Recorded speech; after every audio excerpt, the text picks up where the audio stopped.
I don't want to get into this fully, but listen, our residential real estate markets are out of control in many parts of this country. And we need to stop foreign, non-Canadian, non-resident purchasing of our real estate until we figure out what's going on around here.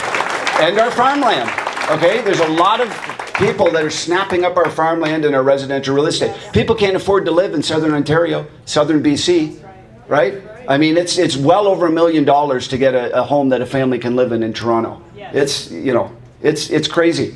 So we have to get our real estate market under control. We have to get our currency and our inflation and our debt under control on a solid system.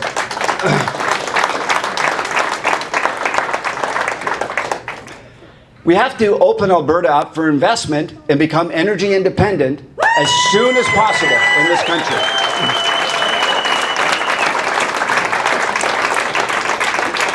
So you guys know many of the things that I stand for, and there's other things that I've fought for, like, you know, the rights of legal gun owners and, you know, an immigration policy that works for Canada. But I just want to talk to you a little bit here about some of the other questions that you may have, and then we'll open up the floor for questions, okay? So some of you may be saying, okay, Derek, I'm sick of the Conservatives, but, you know, there's other options out there. There's the Maverick Party, there's the PPC, there's things like this. So what about the Maverick Party? And this is what I have to say about the Maverick Party, okay? Anybody here hear them say anything about the lockdowns or anything about COVID? I didn't.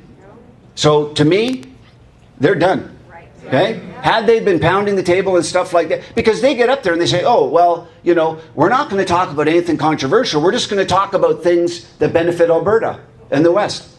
Well, when businesses were closing and people were committing suicide and opioid addiction rates were doubling, was that not hurting Alberta? Exactly. I think it was. Yeah. And yet they were silent.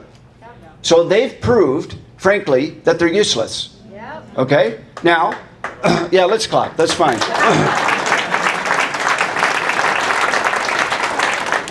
I'm just saying that option isn't a good one. And listen, maybe before tonight you didn't know that I was starting something, or you didn't know that there was other options.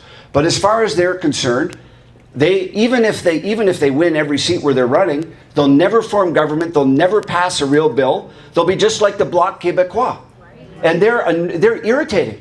They just stand up there and give grandstanding speeches every day, and they never have to follow up on anything. They never get anything done. It's the premiers of provinces that get things done. So if you have, you know, maverick inclinations, work with provincial options that are doing those things. Because that's how you can get that. Maverick can't get anything done. Even if you elect them all, they can't help you separate. They can't do anything like that. It's the provincial parties that do stuff like that. Yeah. So if that's what you like, there's Wild Rose Independence. There's some options like that. Okay? And we have some people from that party here with us today. Okay? And I'm not telling you what to do provincially, but that's if you want to go that route, that's the way to do it.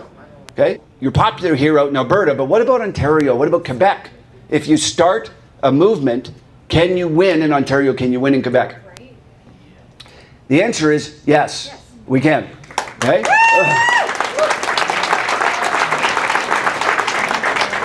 Okay, and I'll tell you why, because you may not believe me, okay, but I'll tell you why. The fact is that large portions of Canada will vote for a party with honesty and integrity if they just stand on principles, okay? And I can give you some examples. We had, in Ontario, we had Doug Ford, when he used to be Conservative a couple of years ago, he ran, and the media was like, he's the Trump of the North, he's this, he's that, okay? He took the Liberals, we have 120 provincial seats in Ontario, he took them from a majority down to 7 seats. Okay, he won almost every seat in the suburbs of Toronto. He won many seats in Toronto itself. Okay, and he's had a majority now for several years. Cutting waste. He was running on stopping the sex ed curriculum that the previous Liberal government had put in. Okay, that's a controversial issue, right? But so many people, so many, recent immigrants who are very socially conservative were coming out in droves to rallies about stopping the sex ed curriculum. And he won very well. Okay? We had Stephen Harper, right before he won his majority in 2011, he cut all foreign funding for foreign abortions. Okay? Didn't hurt him at all. Didn't hurt him at all. Probably helped him. It's when we compromise and capitulate over and over again. Now, I'm not saying we're going to win every downtown Toronto seat, but we need to give Canadians a real option, and we keep capitulating and compromising every single time.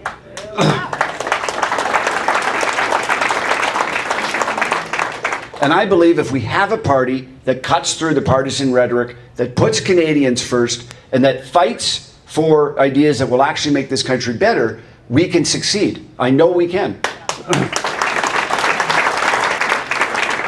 You know, and people in Ontario are as sick of these lockdowns as you and I are. I've been to rallies with thousands of people at them in Ontario. You know, there's so many people who are sick of these things, and none of these governments have been pushing back against them. So I think we can win in every part of the country for sure. Okay? Now, and frankly, just to mention, talk a little bit about Quebec, we have, working with us, the person who set up the Quebec ridings for Stephen Harper when they won Quebec seats for the first time. Okay? So the former Deputy Chief of Staff for Stephen Harper is working with us to organize Quebec. Okay?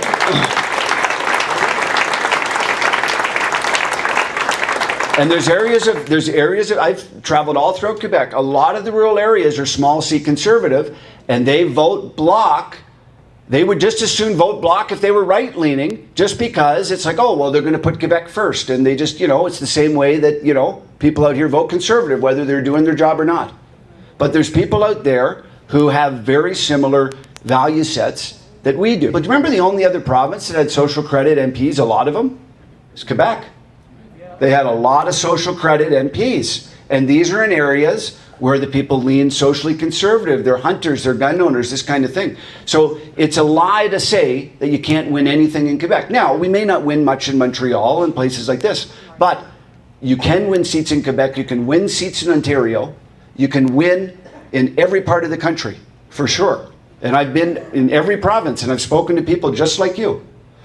So we can win in other places.